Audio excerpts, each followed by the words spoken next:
হাদিস ফ্যাক্টসে আজকে জানবো পাদ্রী বুহাইরা যেভাবে রাসূল সাল্লাল্লাহু আলাইহি সাল্লামকে চিনেছিলেন। শৈশব থেকে আবু বকর রাদিয়াল্লাহু তাআলা আনহু এর সাথে রাসূল সাল্লাল্লাহু আলাইহি সাল্লামের বন্ধুত্ব ছিল। তিনি রাসূল সাল্লাল্লাহু আলাইহি সাল্লামের অধিকাংশ বাণিজ্য সফর সঙ্গে ছিলেন। একবার রাসূল সাল্লাল্লাহু আলাইহি সাল্লামের সঙ্গে ব্যবসা উপলক্ষে সিরিয়া যান। তখন তার বয়স 18 আর রাসূল সাল্লাল্লাহু আলাইহি সাল্লামের বয়স 20।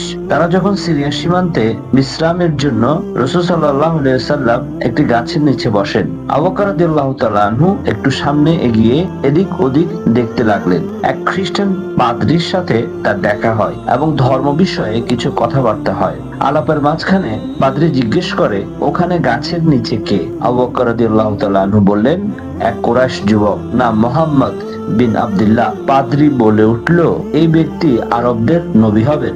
ইতিহাসে এই পাদ্রীর নাম বুহাইরা।